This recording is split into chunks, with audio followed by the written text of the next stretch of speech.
আসসালামু আলাইকুম রাহমাতুল্লাহ। প্রিয় দর্শক, আশা করি সবাই আল্লাহর অশেষ মেহেরবানি ও দয়ায় ভালো আছেন। শুরু করছি মহান করুণাময় আল্লাহ তাআলার নামে। প্রিয় দর্শক, আমরা হযরত নূহ আলাইহিস সালামের জীবনী আলোচনা করছি। হযরত নূহ আলাইহিস সালামের পরিচয়। আদম আলাইহিস সালাম থেকে নূহ আলাইহিস সালাম পর্যন্ত 10 শতাব্দীর ব্যবধান ছিল, যার শেষ দিকে মানবকুলে শিরিক ও কুসংস্কারের আবির্ভাব ঘটে এবং তা বিস্তৃতি লাভ করে। ফলে তাদের সংশোধনের জন্য আল্লাহ নূহ আলাইহিস সালামকে নবী ও রাসূল করে দুনিয়াতে পাঠান। তিনি 950 বছর দীর্ঘ বয়স লাভ করেছিলেন এবং সারা জীবন পথ ভোলা মানুষকে পথে আনার জন্য দাওয়াতে অতিবাহিত করেন। কিন্তু তার কওম তাকে প্রত্যাখ্যান করে, ফলে আল্লাহর গজবে তারা নিশ্চিহ্ন হয়ে যায়। এরপরে আরো কয়েকটি কওম আল্লাহর অবাধ্যতার কারণে পরপর ধ্বংস হয়। এভাবে পৃথিবীতে আদি যুগে ধ্বংসপ্রাপ্ত 6টি জাতির ঘটনা আল্লাহ তাআলা কোরআনের বিভিন্ন স্থানে বর্ণিত করেছেন এবং কোরআনের মাধ্যমে জগৎবাসী তাদের খবর জানতে পেরেছে, যাতে মুসলিম উম্মাহ ও পৃথিবীবাসী তা থেকে শিক্ষা গ্রহণ করতে পারে। উক্ত 6টি জাতি হলো কওমে নূহ, কওমে আদ, কওমে সামুদ, কওমে লূত ও কওমে মাদিয়ান ও কওমে ফেরাউন। অবশ্য কোরআনের এ তালিকায় কওমে ইব্রাহিমের কথাও এসেছে, যদিও তারা একত্রিত ধ্বংস হয়নি। তবে ইব্রাহিমের ভাতিজা হযরত লূত আলাইহিস সালামের কওম একত্রিত ধ্বংস ও নিশ্চিহ্ন হয়েছিল। আমরা এখানে প্রথমে নূহ আলাইহিস সালাম তার কওম সম্পর্কে আলোচনা করব। নূহ আলাইহিস সালামকে বলা হয় আবুল বাশার সানি, অর্থাৎ মানব জাতির দ্বিতীয় পিতা। তিনি মানব জাতির দ্বিতীয় পিতা বলে খ্যাত। নূহ আলাইহিস সালাম।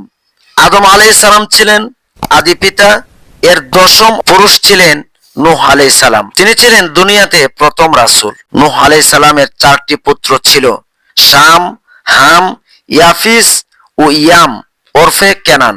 সূরা আনকাবুত 14 নম্বর আয়াত।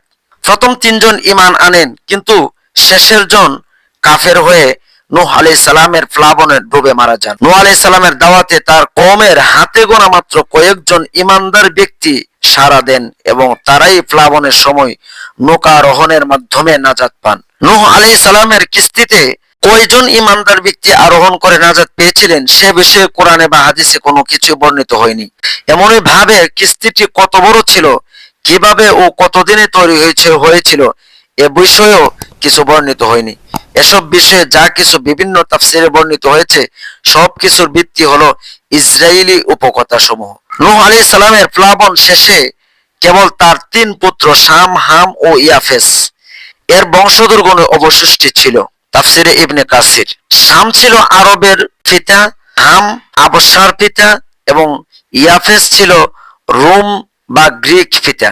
ইবনে আব্বাস ও কাতাদা রাহমাতুল্লাহি আলাইহি বলেন, পরবর্তী মানব জাতি সবাই নূহের বংশধর। আল্লাহ বলেন, ওয়াজআলনা যুররিয়াতাহু হুমুল বাকিন, আমি তার বংশধরগণকে অবশিষ্ট রেখেছি। যেহেতু নূহ আলাইহিস সালামের কওমের লোকেরা অবাধ্য হয়ে গিয়েছিল, আর এই অবাধ্যতার কারণেই আল্লাহ তাআলা নূহ আলাইহিস সালামের কওমের লোকদেরকে ধ্বংস করে পরবর্তী সময়ে নূহ আলাইহিস সালামের প্লাবনের পর তার সাথে নৌকারোহী মুমিন নরনারীদের মাধ্যমে পৃথিবীতে নতুন ভাবে আবাদ শুরু হয় এবং তাদেরকে তিনি সত্যের পথে পরিচালিত করেন। এ কারণেই তাকে মানব জাতির দ্বিতীয় পিতা বা দ্বিতীয় বাবা বলা হয়। যেহেতু আদম আলাইহিস সালামের সময়ে ঈমানের সাথে শিরিক ও কুফরের মোকাবিলা ছিল না, তখন সবাই তাওহীদের অনুসারী একই উম্মতভুক্ত ছিল। তার শরীয়তের অধিকাংশই বিধান ছিল পৃথিবী আবাদকরণ ও মানবীয় প্রয়োজনাদির সাথে সম্পৃক্ত। কিন্তু কালের বিবর্তনে মানুষের মধ্যে শিরিকের অনুপ্রবেশ ঘটে। নূহ আলাইহিস সালামের কওম ওয়াদ, সুওয়া, ইয়াগুস, ইয়াউক ও নাসর নেককার লোকদের ওসিলায় আখিরাতের মুক্তি পাবার আশায় তাদের পূজা শুরু হয়। এই পূজা তাদের কবরেও হতে পারে কিংবা তাদের মূর্তি বানিয়েও হতে পারে। মুহাম্মদ ইবনে কায়েস রাহমাতুল্লাহি আলাইহি বলেন, আদম ও নূহ আলাইহিস সালামের মধ্যবর্তী সময়কালের এই 5 জন ব্যক্তি নেককার, উৎসৎ, কর্মশীল বান্দা হিসেবে প্রসিদ্ধ ছিলেন। তাদের মৃত্যুর পর ভক্ত অনুসারীগণকে শয়তান এ বলে প্ররোচনা দেয় যে এসব নেককার মানুষের মূর্তি সামনে থাকলে তাদের দেখে আল্লাহর প্রতি ইবাদত অধিক আগ্রহ সৃষ্টি হবে, ফলে তারা তাদের মূর্তি বানায়। অতঃপর উক্ত লোকদের মৃত্যুর পর তাদের পরবর্তীগণ শয়তানের ধোঁকায় পড়ে ওই মূর্তিগুলোকে সরাসরি উপাস্য হিসাবে পূজা শুরু করে দেয়। তারা এসব মূর্তির ওসিলায় বৃষ্টি প্রার্থনা করত, আর এভাবে পৃথিবীতে প্রথম মূর্তি পূজার শিরকের সূচনা হয়। ইমাম বুখারী রহমতুল্লাহি আলাই হযরত আব্দুল্লাহ ইবনে আব্বাস রাদিয়াল্লাহু তাআলা আনহু হতে বর্ণনা করেন, তিনি বলেন যে এই লোকগুলো হযরত নূহ আলাইহিস সালামের যুগের নেককার ব্যক্তি ছিলেন। তাদের মৃত্যুর পর শয়তান তাদের অনুসারীদের এই মর্মে ধোঁকা দিল যে এদের বসার স্থানগুলি এক একটি মূর্তি বানাও ও তাদের নামে নামকরণ করো। লোকেরা তাই করলো। এই মূর্তিগুলি পরবর্তীকালে আরবদের মধ্যেও চালু ছিল।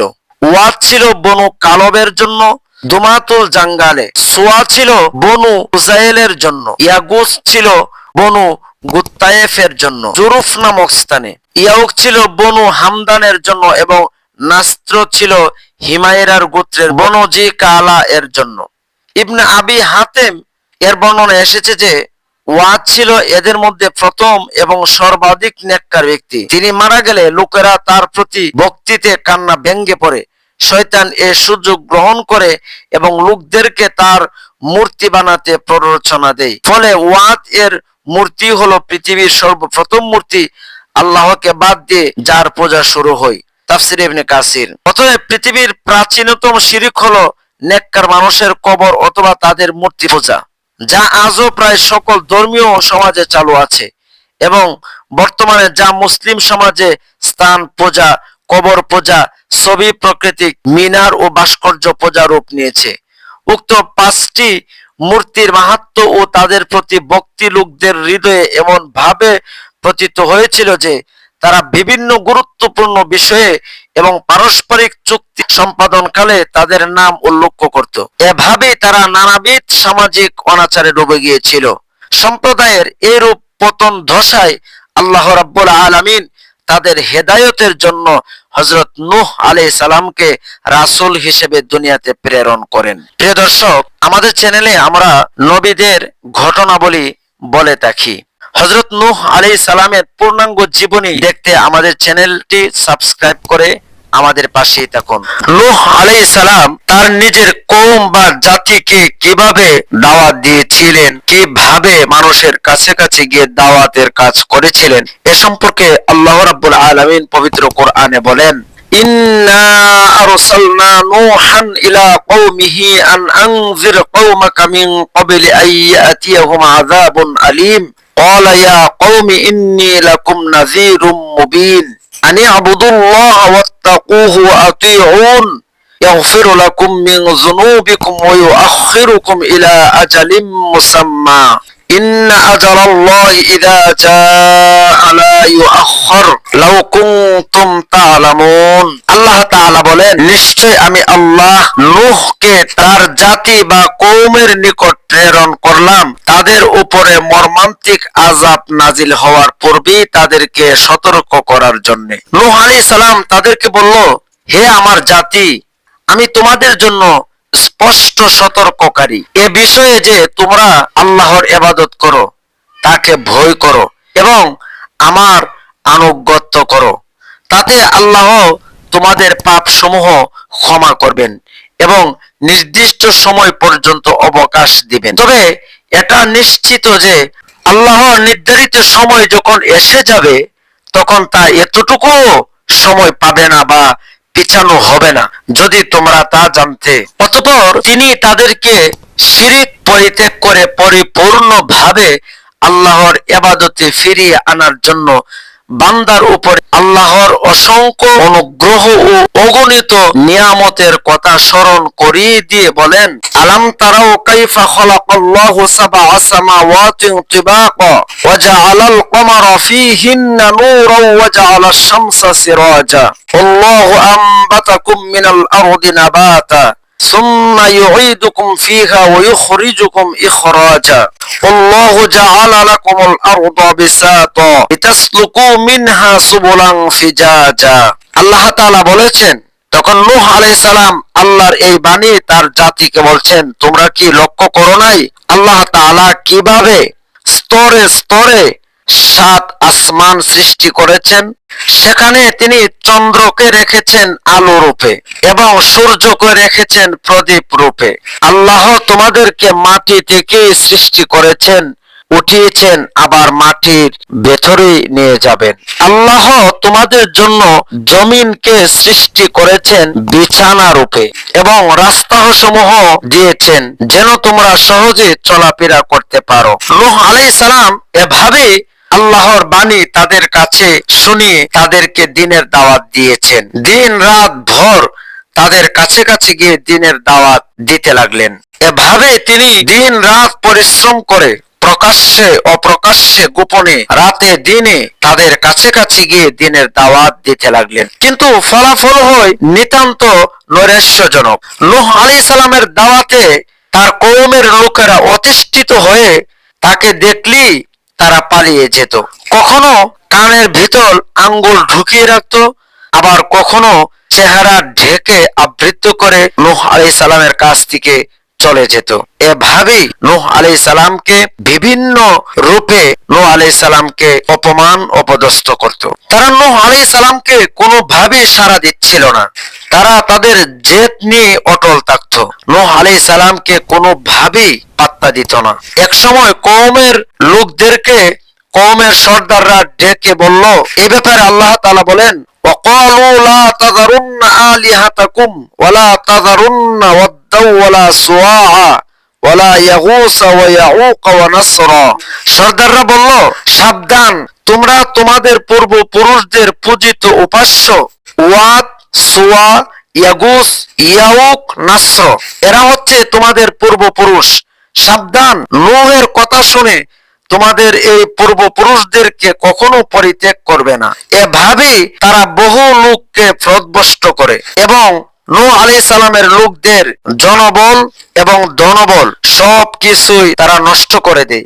এভাবেই তারা নূহ আলাইহিস সালামের যে কয়জন লোক ছিল তাদের ধনবল জনবল আর্থিকভাবে সবভাবেই তারা দুর্বল হয়ে যায় এবং নূহ আলাইহিস সালামের বিরুদ্ধে ভয়ানক চক্রান্ত শুরু করে দেয়। কওম বা জাতির অবিশ্বাসী নেতারা জনগণকে বিভ্রান্ত করার জন্য নূহ আলাইহিস সালামের বিরুদ্ধে 5টি আপত্তি উত্থাপন করেছিল। যথাক্রমে 5টি হলো, 1 নাম্বার, আপনি তো একজন আমাদের মতোই মানুষ, নবী যদি হতেন তাহলে তো আল্লাহ কোন ফেরেশতাকে নবী বানিয়ে আমাদের মধ্যে প্রেরণ করতেন। 2 নাম্বার, আপনার যারা অনুসারী আছে তারা সমাজের নিম্ন শ্রেণীর লোক এবং আমাদের চেয়েও অনেক কম বুদ্ধিমাত্রার লোক। 3 নাম্বার, কওমের উপরে আপনাদের কোনো প্রাধান্য পরিদিষ্ট হয় না। 4 নাম্বার, আপনার দাওয়াত আমাদের বাপ দাদার রীতিনীতি বিরোধী। 5 নাম্বার, আসলে আপনি নেতৃত্বর জন্যই এরকম করছেন, অতএব আমরা আপনাকে মিথ্যাবাদী মনে করছি। এভাবে নেতারা জনগণকে খেপিয়ে তোলার জন্য নূহ আলাইহিস সালামের দাওয়াতকে রাজনৈতিক ক্ষমতালোভী আন্দোলন বলে আখ্যায়িত করে কাফেররা বলল। এই ব্যাপারে আল্লাহ তাআলা বলেন পবিত্র কোরআনে, ফাকালাল মালাউল্লাযীনা কাফারু মিন কওমিহি মা হাযা ইল্লা বাশারুম মিসলুকুম ইউরিদু আইয়ুফাদ্দালা আলাইকুম ওয়ালাউ শাআল্লাহু লাআনজালা মালাইকা মা সামি'না বিহাযা ফি আবাইনাল আউওয়ালিন। কাফেরদের নেতারা জনগণকে বলল, এই লোক তো তোমাদের মতোই একজন মানুষ, সুতরাং সে ক্ষমতা পাওয়ার জন্যই এরকম করছে। সুতরাং সে ক্ষমতার লোভে, সে আসলে ক্ষমতা লোভী, ক্ষমতা চাই তোমাদের কাছ থেকে। আল্লাহ তাআলা তো ইচ্ছা করলে একজন ফেরেশতা নবী বানিয়ে আমাদের মধ্যে প্রেরণ করতে পারতেন। তাছাড়া এই লোক যে কথা বলছে আমরা তো আমাদের বাপ দাদার কাছ থেকে কখনো এই কথা শুনিনি। এভাবে নেতারা আরো বললেন, আসলে লোকটার মধ্যে পাগলামি রয়েছে, আর না হয় তাকে জিনে ধরেছে, তার সাথে জিন আছে। অতএব তোমরা এই ব্যক্তির দিকে ভ্রুক্ষেপ করো না, বরং তোমরা কিছুদিন অপেক্ষা করো। এভাবেই তারা নূহ আলাইহিস সালামকে পাগল, জিনে ধরেছে এ বলে আখ্যায়িত করলেন এবং নূহ আলাইহিস সালামকে মারার হুমকি দামকিও দিয়েছিলেন।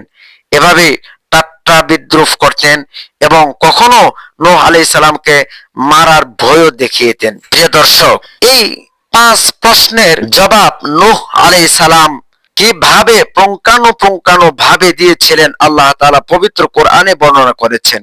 নূহ আলাইহিস সালামের গোত্রের নেতাদের আপত্তি অপবাদ সমূহের জবাবে নূহ আলাইহিস সালাম বললেন, ক্বালা ইয়া কওমি আরাআইতুম ইন কুনতু আলা বাইয়িনাতিন মির রাব্বি ওয়া আতানি রাহমাতাম মিন ইনদিহি ফাউম্মিয়াত আলাইকুম আনুলজিমুকুমুহা ওয়া আনতুম লাহা কারিহুন।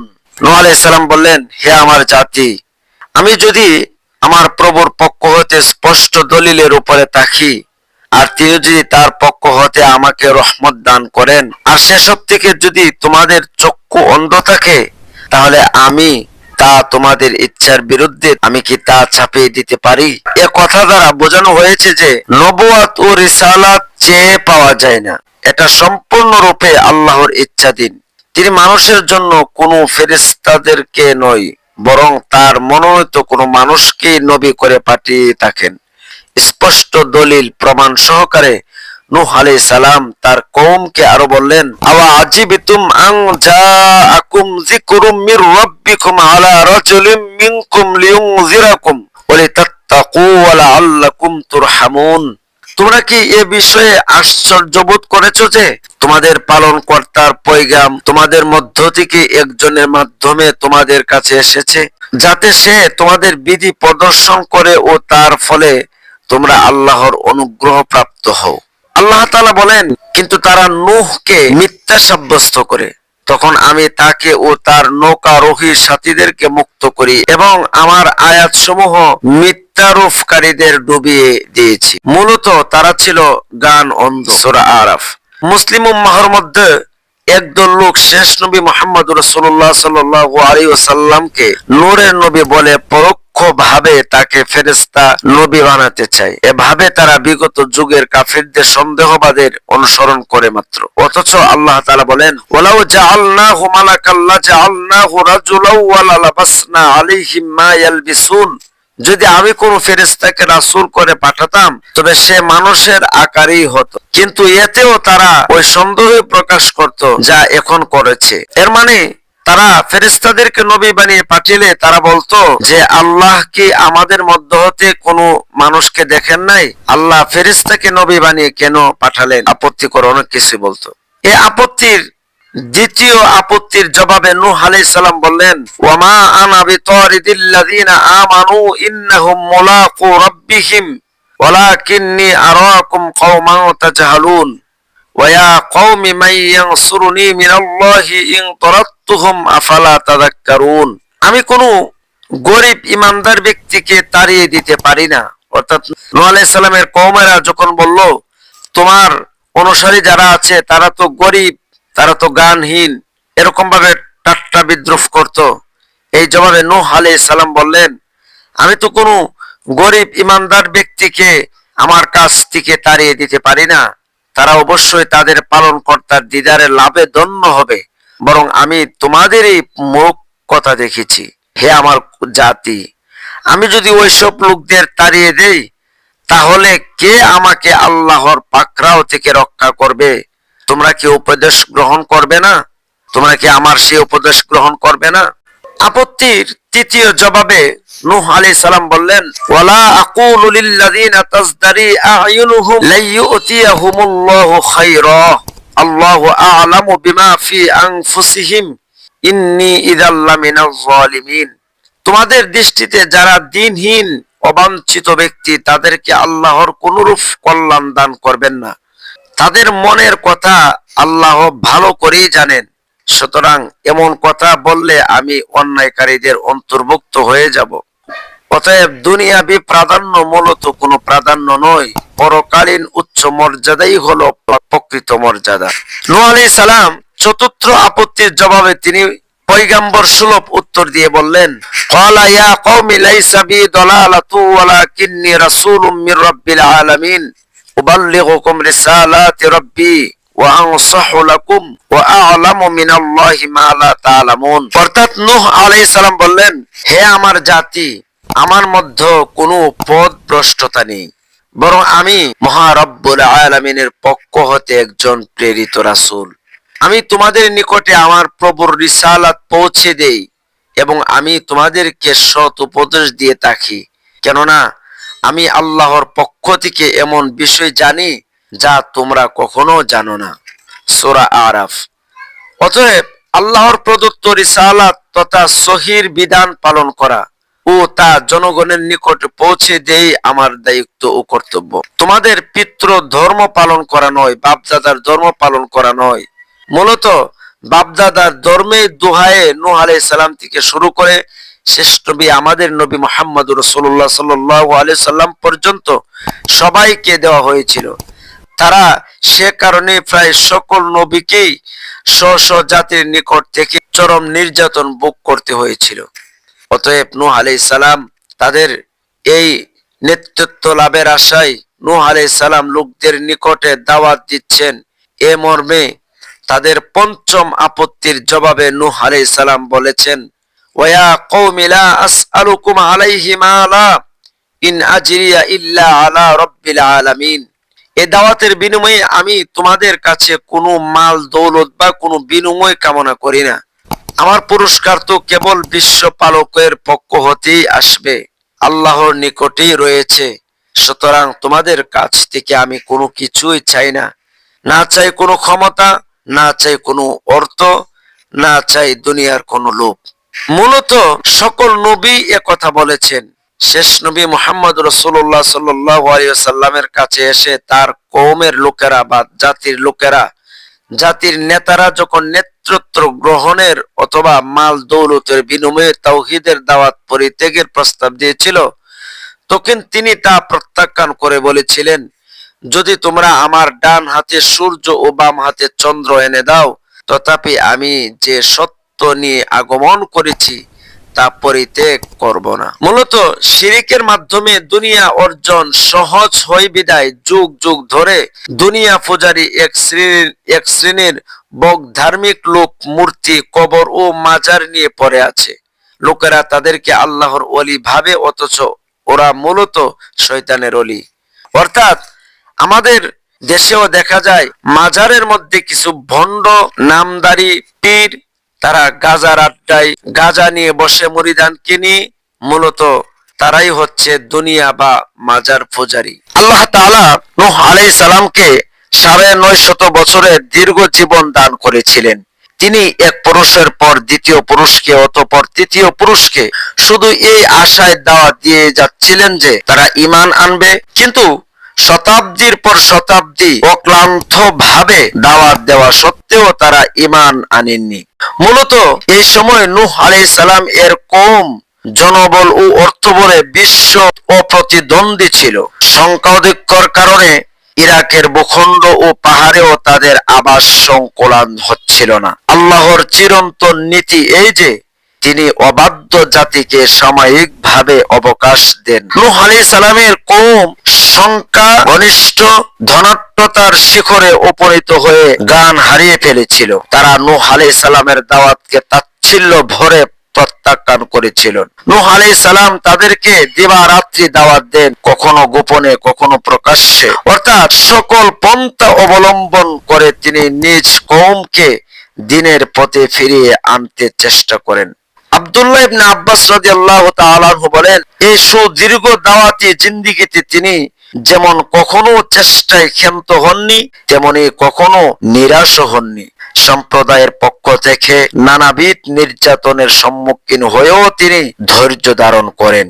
কওমের নেতারা বিরক্ত হয়ে বলছেন, হে নূহ, তুমি যদি বিরত না হও এই দাওয়াত থেকে, তবে পাথর মেরে তোমাকে মস্তক চূর্ণ করে দেওয়া হবে। নাউজুবিল্লাহ। তবু আল্লাহর নবী নূহ আলাইহিস সালাম বারবার আশাবাদী হয়ে তিনি সবাইকে দ্বীনের দাওয়াত দিতে থাকেন আর তাদের জন্য দোয়া করতে থাকেন, হে আমার পালনকর্তা, তুমি আমার কওমকে ক্ষমা করো, কেননা তারা জানে না।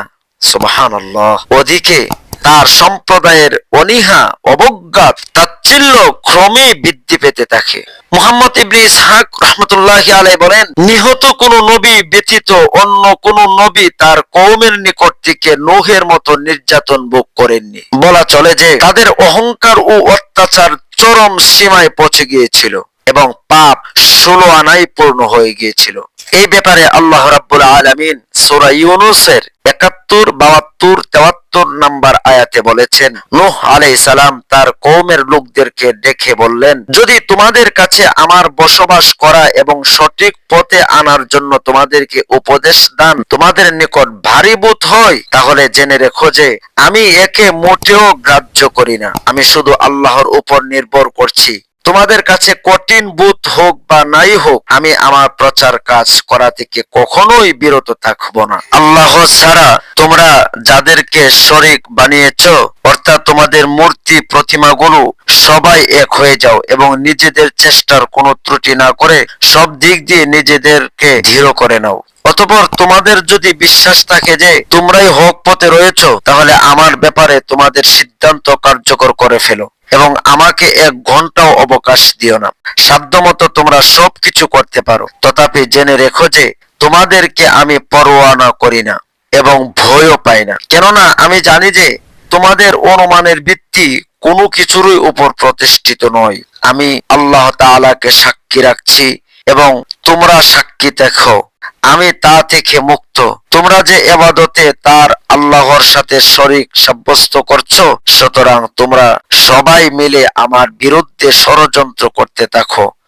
অতঃপর আমাকে সামান্য অবকাশ দিও না। আমি আল্লাহর উপর ভরসা করছি, যিনি আমার রব এবং তোমাদেরও রব। নূহ আলাইহিস সালাম তার কওমকে বা তার জাতিকে এও বলেছিলেন, যদি তোমরা আমাকে অবিশ্বাস করে আমার দিক থেকে সরে পড়ো, তাহলে এমনও তো নয় যে তোমাদের কাছে আমার কিছু পাওয়ার আশা ছিল যা নষ্ট হওয়ার কারণে আমার দুঃখ হবে। আমি যে তোমাদের কল্যাণ কামনা করছি তার কোনো বিনিময়ে আমি তোমাদের কাছে কোনো কিছুই চাচ্ছি না। আমাকে বিনিময় প্রদান করবেন একমাত্র আমার আল্লাহ। আমার প্রতি এই আদেশ করা হয়েছে যে আমি যেন সর্বপ্রথম ঈমান আনি, আর আমার জন্য এটা অবশ্য কর্তব্য যে আমি যেন ইসলামের আহকাম কার্যকর করি, কেননা প্রথম হতে শেষ পর্যন্ত সমস্ত নবীর দ্বীন ইসলামই ছিল। আইন ও পন্থা পৃথক হলেও তাওহীদের শিক্ষা তো একই। আল্লাহ সুবহানাহু ওয়া তাআলার উক্তি, লিকুল্লিন জাআলনা মিনকুম শিরআতাও ওয়া মিনহাজা, তোমাদের প্রত্যেকের জন্য আমি নির্দিষ্ট শরীয়ত এবং নির্দিষ্ট পন্থা নির্ধারণ করেছিলাম।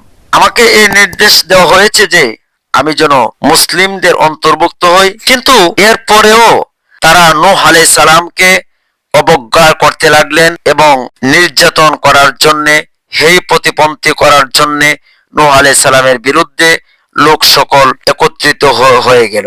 বলা বাহুল্য যে এটা ছিল কওমের দৌড়ছাড় নেতাদের প্রতি নূহ আলাইহিস সালামের ছুড়ে দেওয়া চ্যালেঞ্জ, যার মোকাবিলা করা তাদের পক্ষে আদৌ সম্ভব ছিল না। এই সময় আল্লাহ তাআলা ওহী নাজিল করে বললেন, তোমার কওমের যারা ইতিমধ্যে ঈমান এনেছে তারা ব্যতীত আর কেউ ঈমান আর আনবে না, অতএব তুমি ওদের কার্যকলাপে বিমর্ষ হয়ো না। এভাবে আল্লাহর ওহী মারফত তিনি যখন জেনে নিলেন যে এরা কেউ আর ঈমান আনবে না, বরং কুফর, শিরক ও পথভ্রষ্টতার উপরেই ওরা জিদ করে থাকবেন, তখন নিরাশ হয়ে তিনি প্রার্থনা করছিলেন, ক্বালা রাব্বিনসুরনি বিমা কাযযাবুন, হে আমার পালনকর্তা আমাকে সাহায্য করো, কেননা ওরা আমাকে মিথ্যাবাদী সাব্যস্ত করেছে। অতএব তুমি আমার ও তাদের মাঝে চূড়ান্ত ফয়সালা করে দাও এবং আমাকে ও আমার সাথী মুমিনদেরকে তুমি ওদের হাত থেকে মুক্তি করো। তিনি নিজের প্রভুকে আহ্বান করে বললেন, হে আল্লাহ, আমি অপারগ হয়ে গিয়েছি, এক্ষুনি তুমি ওদের বদলা নাও। তিনি অতঃপর চূড়ান্ত ভাবে বদদুয়া করলেন, وقال نوح رب لا تذر على الأرض من الكافرين ديارا إنك إن تذرهم يضلوا عبادك ولا يلدوا إلا فاجرا كفارا। হে প্রভু, পৃথিবীতে একজন কাফের গৃহবাসীকেও তুমি ছেড়ে দিও না। যদি তুমি এদেরকে রেহাই দাও তাহলে ওরা তোমার বান্দাদের পথভ্রষ্ট করবে এবং ওরা কোনো সন্তান জন্ম দিবে না, পাপাচারী ও কাফের ব্যতীত। বলা বাহুল্য, নূহ আলাইহিস সালামের এই বদদুয়া আল্লাহ রাব্বুল আলামিন সাথে সাথে কবুল করেন, যার ফলে তারা ধ্বংস ও নিশ্চিহ্ন হলো এবং কেবলমাত্র মুমিনদের আল্লাহ তাআলা মুক্তি করেছিলেন। এমত অবস্থায় আল্লাহ রাব্বুল আলামিন নূহ আলাইহিস সালামকে সান্ত্বনা দিয়ে বললেন, হে নূহ, অচিরেই তাদের উপর আমার গজব আসবে। গজব আসার আগে তুমি একটি নৌকা বানিয়ে নাও। নূহ আলাইহিস সালাম নৌকা কি, নৌকা কেমন তাও তিনি জানতেন না, কিভাবে নৌকা বা বানাবেনি তাও তিনি জানতেন না। আল্লাহ রাব্বুল আলামিন হযরত জিবরাইল আমিন ফেরেশতাকে মিস্ত্রি বানিয়ে সর্বপ্রথম নূহ আলাইহিস সালামকে নৌকা বানানোর কাজ শিখিয়ে দিলেন। ক্রমে হযরত নূহ আলাইহিস সালাম এত বড় নৌকা বানাতে লাগলেন। এমত অবস্থায় নূহ আলাইহিস সালামের কওমের লোকেরা, নূহ আলাইহিস সালাম যখন নৌকা বানাচ্ছে, নূহ আলাইহিস সালামের কওমের লোকেরা পাশে দিয়ে যাচ্ছে আর ঠাট্টা বিদ্রুপ করছে। নূহ আলাইহিস সালামকে দেখে অপমান অপদস্থমূলক কথাবার্তা বলা শুরু করে দিয়েছে। তারা বলতে লাগলেন, পানির কোনো ব্যবস্থা নেই, নূহ কিভাবে এত বড় নৌকা বানাচ্ছে, এত বড় প্লাবন কেন নির্মাণ করছে, নূহ কি পাগল হয়ে গেছে? এরকম নানাবিধ উপহাস নূহ আলাইহিস সালামকে করতে লাগলেন। নূহ আলাইহিস সালাম তাদের জবাবে শুধু এতটুকুই বললেন, এখন তোমরা আমাকে উপহাস করছো, একটি সময় আসবে আমরাও তোমাকে উপহাস করব।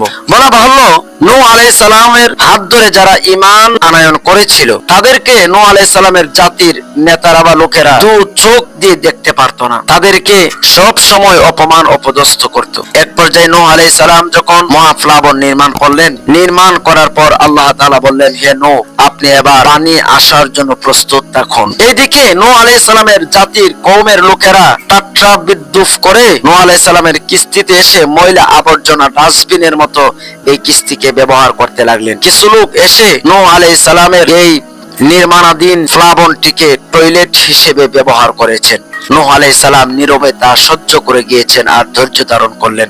আল্লাহ রাব্বুল আলামিন সান্ত্বনা দিয়ে নূহ আলাইহিস সালামকে বলছেন, হে নূহ, তুমি এই ব্যাপারে তোমার মনে কষ্ট নিও না। আমি আল্লাহ তোমার মাধ্যমে যে নৌকা নির্মাণ করেছি, এই নৌকার মধ্যে যারা এই আবর্জনা বা ডাস্টবিন বানিয়েছে তাদের মাধ্যমে আমি এই নৌকা বা প্লাবন পরিষ্কার করাবো। একটা সময় আল্লাহ রাব্বুল আলামিন এই কওমের লোকদেরকে দিয়েই আবর্জনা পরিষ্কার করিয়েছিলেন। এই ব্যাপারে জয়ীফ হাদিসে এসেছে, একজন লোক নৌকাতে টয়লেট ব্যবহার করার জন্য গিয়েছিলেন। লোকটি ছিল খুবই বৃদ্ধ। এই বৃদ্ধ মহিলা বা পুরুষ, সে ব্যক্তি স্লিপ কেটে নূহ আলাইহিস সালামের কিস্তির মধ্যে পড়ে যায়। আর তখনও এই কিস্তির ভেতর নূহ আলাইহিস সালামের কওমের লোকেরা টয়লেট করে জায়গাটা নষ্ট করে দিয়েছিলেন। এই টয়লেট বা ময়লার মধ্যে যখন এই বৃদ্ধা মহিলা বা পুরুষ পড়ে গিয়েছিল, তিনি উঠে দেখলেন এখন যুবক হয়ে গেলেন বা যুবতী হয়ে গেলেন। সেই লোক কওমের লোকদের কাছে গিয়ে বলল, এই নূহের কিস্তির মধ্যে যে ময়লা আবর্জনা আছে, এই ময়লা আবর্জনার মধ্যে আমি গিয়ে পড়ে গিয়েছিলাম, এখন আমি যুবক হয়ে গিয়েছি। তখনকার যত লোক ছিল তত বৃদ্ধ বা বৃদ্ধা এসে এর ভিতরে পড়ে গিয়েছিলেন, তারা সকলেই যৌবন ফিরে পেয়েছিলেন। এমনি করে কানা ল্যাংরা সকলেই অসুস্থ এই নৌকার মধ্যে গিয়ে, এই আবর্জনার মধ্যে গিয়ে গোসল করেছে এবং তাদের সমস্যাগুলো দূর হয়েছে।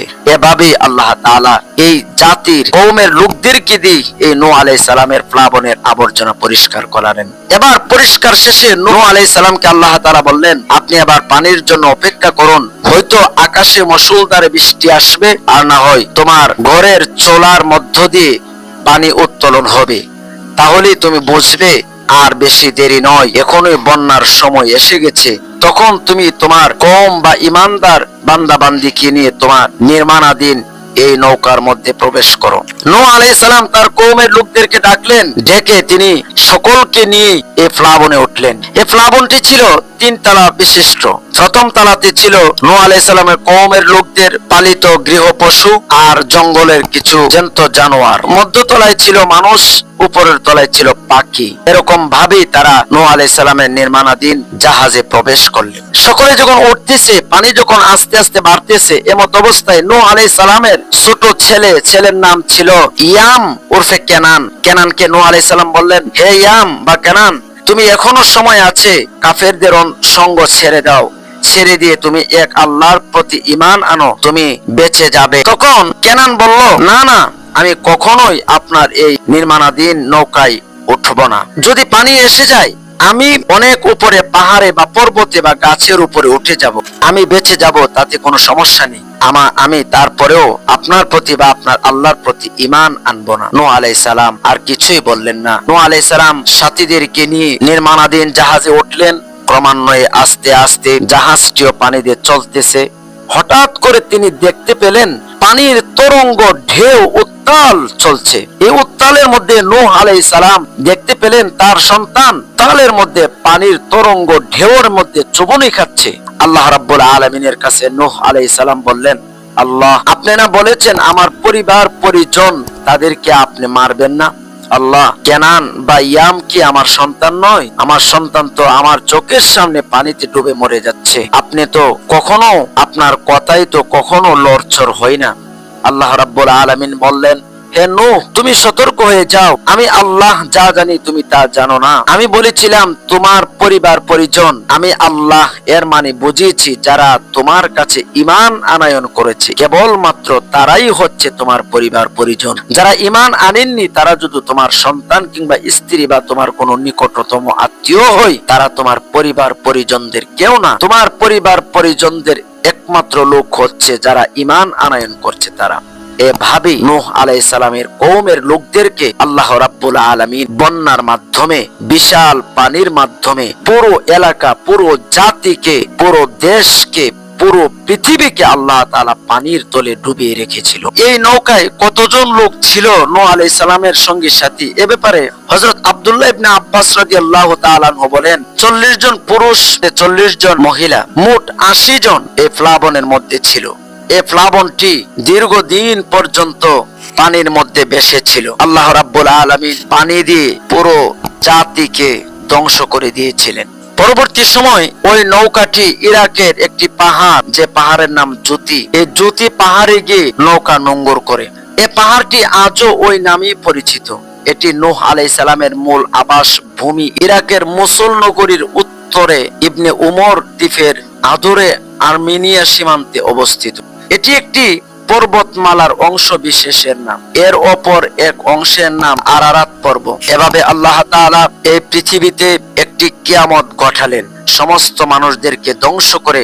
পরবর্তী সময় নূহ আলাইহিস সালামের কওমের ঈমানদার ব্যক্তি থেকে আমরা উৎপত্তি। আল্লাহ তাআলা তাদের মাধ্যমে আবার পুরো পৃথিবী আবাদ করেছিলেন। আল্লাহ রাব্বুল আলামিন আমাদেরকে হযরত নূহ আলাইহিস সালামের জীবনী থেকে শিক্ষা গ্রহণ করার তৌফিক দান করুন। আল্লাহুম্মা আমিন।